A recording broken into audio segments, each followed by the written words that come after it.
Movie की start में हम एक कपल को देखते हैं जो कि वेस्ट वर्जीनिया के जंगलों में बाइक राइडिंग कर रहे होते हैं। थ्री फिंगर इन्हें छुप कर देख रहा होता है और फिर इनका पीछा करने लगता है। वो सही मौका देखकर एक तीर से उस लड़के पर अटैक करता है, जिसकी वजह से वो लड़का अपनी बाइक से नीचे गिर जाता है। वो लड़की परेशान होकर उस लड़के के पास जाती है और उसी वक्त थ्री फिंगर एक और तीर चलाता है जो उस लड़के के मुंह के आर पार हो जाता है। वो लड़की बहुत परेशान हो जाती है और परेशानी के आलम में वो वहां से भागने लगती है। अपनी बाइक चलाते चलाते उसे पता नहीं चलता और वो एक नुकीली वायर में फंस के गिर जाती है। ये नुकीली वायर वन आई और सॉ टूथ में पकड़ी हुई थी। वो दोनों इसे दर्दनाक तरीके से ऊपर उठाते हैं और थ्री फिंगर यहाँ पर आकर इस लड़की का सर धड़ से अलग कर देता है। इसके बाद हम देखते हैं डैनी और टोनी को। इसके अलावा इनके साथ इनके कुछ फ्रेंड्स भी होते हैं। ये दोनों और इनके फ्रेंड्स घूमने फिरने के लिए एक होटल में जा रहे होते हैं। बेसिकली कुछ दिन पहले ही डैनी को एक लेटर मिला होता है और उस लेटर में लिखा होता है कि तुम उस होटल के मालिक हो, तुम इधर आओ, हमें खुशी होगी तुमसे मिलके। ये सब देखकर डैनी बहुत खुश होता है और वो इसी खुशी के आलम में अपने दोस्तों के साथ उसी होटल में जा रहा होता है। और अब डैनी और उसके दोस्त इस होटल में पहुंच जाते हैं। यहाँ पे होटल के केयर टेकर्स इनको वेलकम करते हैं, लेकिन ये दोनों केयर टेकर्स इन सबको देख के ज्यादा खुश नहीं होते, क्योंकि इन्होंने सोचा होता है कि डैनी सिर्फ अकेला आएगा, जबकि उसके साथ उसके कई दोस्त आए होते हैं। हम यहाँ पे एक बूढ़ी औरत को भी देखते हैं जो कि उस होटल से चेक आउट कर रही होती है, यानी कि उस होटल से जा ही रही होती है। एक उड़ती हुई कुल्हाड़ी आती है और उसके अंदर घुस जाती है और उसी वक्त उस होटल का केयर टेकर जैक्सन वहां पे आता है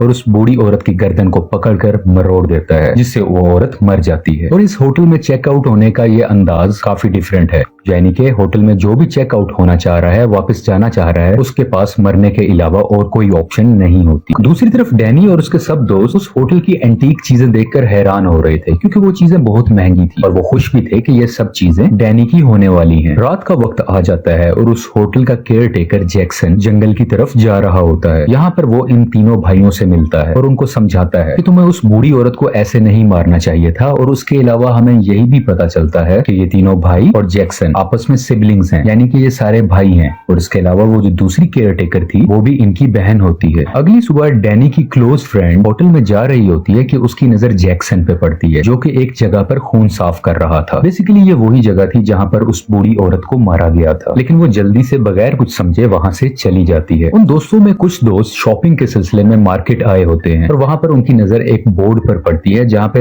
इस जगह के बहुत से मिसिंग लोगों के पोस्टर्स लगे होते हैं, यानी कि वो सब तस्वीरें लगी होती हैं उन लोगों की जो यहाँ से मिस हुए होते हैं। और उसी दौरान शेरिफ भी यहाँ पर आते हैं और एक और तस्वीर लगा देते हैं। ये तस्वीर उसी बूढ़ी औरत की है जो रात को मिस हुई थी। होटल के अंदर जैक्सन डैनी को डिफरेंट हथियार दिखा रहा था। डैनी इन सब हथियारों को बहुत पसंद करता है और वहाँ से एक क्रॉसबो उठा लेता है। जैक्सन डैनी को कहता है कि चलो हम शिकार करने चलते हैं और बिल आखिर वो शिकार करने जंगल में चले जाते हैं। वहाँ इन्हें एक हिरन नजर आती है और जैक्सन डैनी को शिकार करना सिखाता है, लेकिन असल में वो उसे इंसानों को मारने की टेक्निक सिखा रहा था, क्योंकि इसके जहन में बहुत से प्लान्स थे। और जैसे जैसे वो उसे सिखा रहा था कि कैसे हिरन को मारना है, वैसे ही दूसरे सीन में थ्री फिंगर भी शेरिफ का शिकार कर रहा था। डैनी इस तरफ हिरन को मार देता है और दूसरी तरफ थ्री फिंगर शेरिफ को बुरी तरीके से मार देता है। दूसरी तरफ हम तमाम डैनी के दोस्तों को देखते हैं। क्योंकि डैनी इनको बताकर शिकार करने नहीं गया होता तो वो सब बहुत परेशान होते हैं। खास तौर पे डैनी की क्लोज फ्रेंड टोनी बहुत परेशान होती है और वो अपने एक दोस्त को उसे ढूंढने के लिए जंगल की तरफ भेजती है। जब ये दोस्त इस जंगल में जाता है तो वो वहाँ पर उस मरे हुए हिरन को देखता है और सॉटूथ उस हिरन को बुरे तरीके से खा रहा होता है। ये दोस्त जब सॉटूथ को देखता है तो बहुत डर जाता है और डर के मारे भागने लगता है। भागते भागते इसकी टक्कर डैनी से हो जाती है। क्योंकि ये बहुत तेज भाग रहा होता है तो वो दोनों खुद को नहीं संभाल पाते और दोनों नीचे ढलान में जाकर गिर जाते हैं। गिरते साथ ही डैनी एक नुकीली तार में फंस जाता है, जिसकी वजह से वो काफी जख्मी भी हो जाता है। उसके साथ का दोस्त मदद के लिए बुलाता है और जैक्सन भी वहां पर आ जाता है। जैक्सन डैनी की हेल्प करता है और उसे वहां से निकाल कर वापस अपने रिजॉर्ट यानी अपने होटल में ले आते हैं।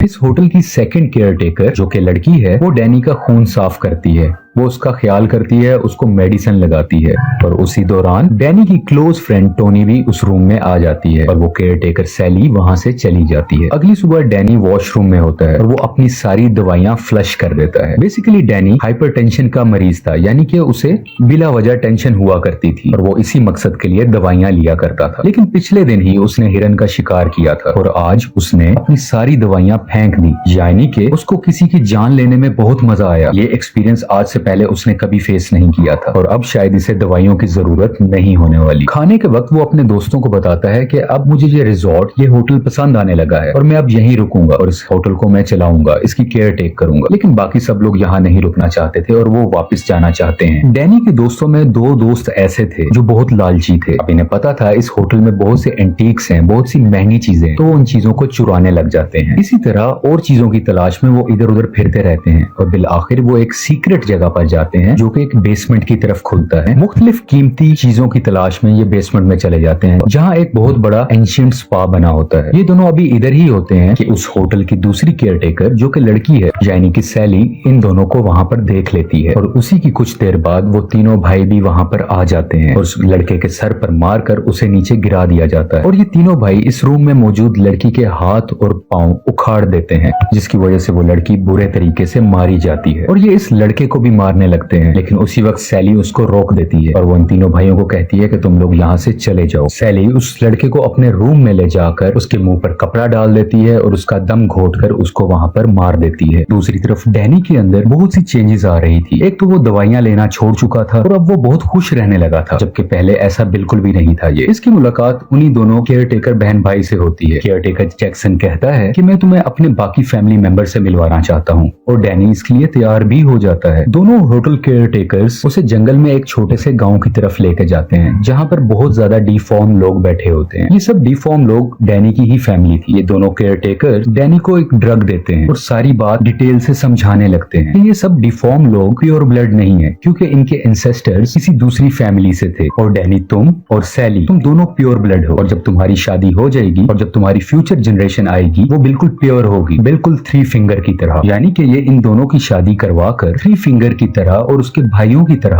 और भी बहुत से ज्यादा डिफॉर्म लोग चाहते हैं ताकि इनकी जनरेशन आगे बढ़ सके। दूसरी तरफ हम देखते हैं कि डैनी का एक दोस्त दरख्त के पीछे खड़ा होकर छुपकर इनकी सारी बातें सुन रहा था और उसी वक्त सॉटूथ पीछे से आ जाता है और उस सुनने वाले को पकड़ लेता है। डैनी का दोस्त उससे बहुत मदद मांगता है कि इन्हें कहो मुझे छोड़ दे, लेकिन डैनी उसकी एक भी नहीं सुनता और वो कहता है कि मैं इसको नहीं जानता और 3 फिंगर इसके दोस्त को उल्टा लटकाकर इसका गला काट देता है, जिसकी वजह से खून नीचे गिरने लगता है और वो सब लोग जो आसपास बैठे थे एक प्याला लेकर उसका गिरने वाला खून उसमें भरने लगते हैं और पीने की ख्वाहिश करते हैं। लेकिन 3 फिंगर को उन सब का बहुत ख्याल था। वो चाहता था कि खून की कमी ना हो तो वो उसको मुकम्मल ही काट डालता है और सब लोग उसका खून पीकर एंजॉय करने लगते हैं और एक खून का प्याला डैनी को भी लाकर दिया जाता है और वो अपने ही दोस्त का खून पीने लग जाता है। अगली सुबह डैनी जब अपने होटल में वापस आता है तो उसकी वही क्लोज फ्रेंड टोनी उसको देखकर परेशान हो जाती है और वो उसे कहती है कि चलो अब हम इस होटल से चलते हैं अपने घर शहर की तरफ। लेकिन डैनी अब उस होटल से, उस जगह से वापस बिल्कुल भी नहीं जाना चाहता था। वो उन सबको कहता है कि तुम लोग यहाँ से चले जाओ, मैं यहीं पर रुकूंगा। और इस वक्त तक डैनी अभी भी ड्रग के ही नशे में है जो रात को सैली ने उसको दी थी। ये सब लोग यहाँ से जाने से पहले किचन में जाते हैं और वहां पर देखते हैं कि एक इंसान इंसानी मांस को काट रहा होता है, उसे फ्राई कर रहा होता है और उसे खा रहा होता है। ये देखकर ये लोग बहुत डर जाते हैं, लेकिन वहां से निकलने से पहले इनकी नजर फ्रीजर में पड़ती है जहां पर इन्हीं के एक दोस्त का कटा हुआ सर होता है, जिसे देखकर ये सब लोग वहां से जल्दी से भागने लगते हैं। ये अभी भाग ही रहे होते हैं कि वो तीनों भाई इनके पीछे पड़ जाते हैं। इन तीनों भाइयों से बचकर कुछ दोस्त तो वहां से भाग जाते हैं, लेकिन एक दोस्त वहां से पकड़ा जाता है। वो उसके मुंह पर एक पाइप सा लगा देते हैं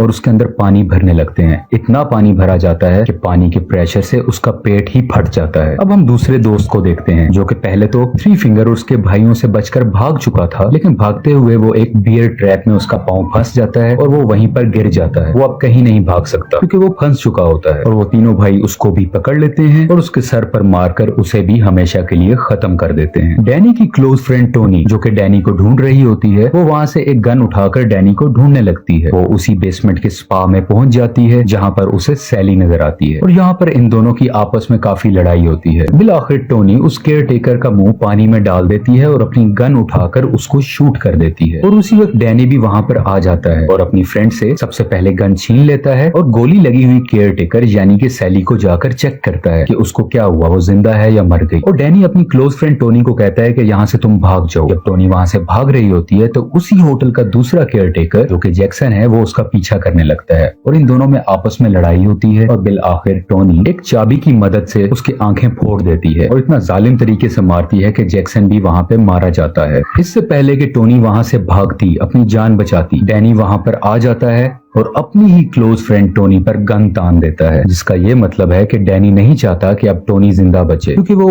उसकी फैमिली के बारे में अब बहुत कुछ जानती है और डैनी ऐसा रिस्क नहीं ले सकता था। और तभी थ्री फिंगर और उसके भाई भी वहां पर आ जाते हैं और डैनी अपनी क्लोज फ्रेंड और फैमिली में से अपनी फैमिली को चुनता है और अब थ्री फिंगर टोनी को भी जान से मार देता है। और अब कहानी कुछ दिन बाद की दिखाई जाती है और हम देखते हैं कि डैनी अब उस होटल को चला रहा होता है और वहां पर आने वाली फैमिलीज को वेलकम कर रहा होता है, लेकिन बेसिकली इस होटल की आड़ में इंसानों को मारा जा रहा था और उनको खाया जा रहा था, जैसे कि हम इन तीनों भाइयों को यहाँ पर इंसानी गोश्त का कीमा बनाते हुए भी देखते हैं। और यहीं पर रॉन्ग टर्न 6 भी एंड हो जाती है। ये मूवी रॉन्ग टर्न सीरीज का आखिरी पार्ट है और इसके बाद अभी तक रॉन्ग टर्न का कोई ऑफिशियल पार्ट रिलीज नहीं हुआ। Thank you so much.